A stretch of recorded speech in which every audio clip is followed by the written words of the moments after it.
ముఖ్యమంత్రి చంద్రబాబు అధ్యక్షతన జరిగిన కలెక్టర్ల కాన్ఫరెన్స్ లో డిప్యూటీ సీఎం పవన్ కి షాక్ తగిలింది. సీఎం చంద్రబాబు తయారు చేయించిన ర్యాంకుల్లో పవన్ స్థానం అట్టడుగుకి పడిపోయింది. ఆయన నిర్వహిస్తున్న శాఖల ర్యాంకులు చివర్లో ఉండడం రాజకీయ వర్గాల్లో అధికారుల్లో చర్చనీయాంశంగా మారింది. ముఖ్యమంత్రి చంద్రబాబు అధ్యక్షతన ఆంధ్రప్రదేశ్ సచివాలయంలో కలెక్టర్ల కాన్ఫరెన్స్ నిర్వహించారు. ఈ కాన్ఫరెన్స్ కి డిప్యూటీ సీఎం పవన్ కళ్యాణ్, మంత్రి నాదెండ్ల మనోహర్ హాజరు కాలేదు.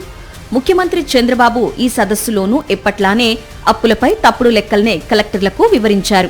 ప్రస్తుత చంద్రబాబు ప్రభుత్వం 23 నెలల్లోనే ఏకంగా 3.62 లక్షల కోట్లు అప్పులు చేసి దేశంలోనే అప్పుల్లో నెంబర్ 1గా నిలిచిన అంశాన్ని ప్రస్తావించకుండా తన వైఫల్యాలను ఎప్పటిలాగే గత జగన్ ప్రభుత్వంపైనే నెట్టేసే ప్రయత్నం చేశారు.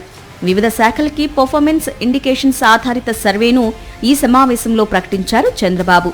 అధికారుల ద్వారా చేయించిన ఈ సర్వేలో డిప్యూటీ సీఎం పవన్ కళ్యాణ్ నిర్వహిస్తున్న శాఖలకు చిట్ట చివరి ర్యాంకులు రావడం చర్చనీయాంశంగా మారింది.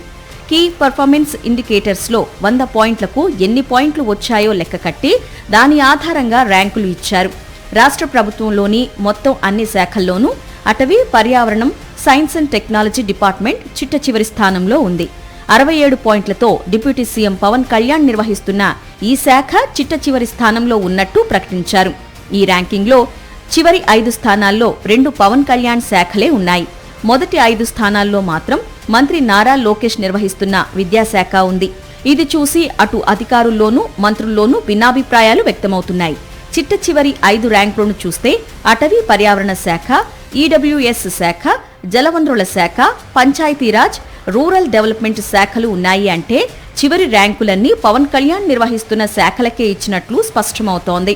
మొదటి 5 ర్యాంకులను చూస్తే బీసీ వెల్ఫేర్, పౌర సరఫరాలు, గ్రామ వార్డు సచివాలయాల శాఖ, ఉన్నత విద్య, మహిళా శిశు సంక్షేమ శాఖలు ఉన్నాయి.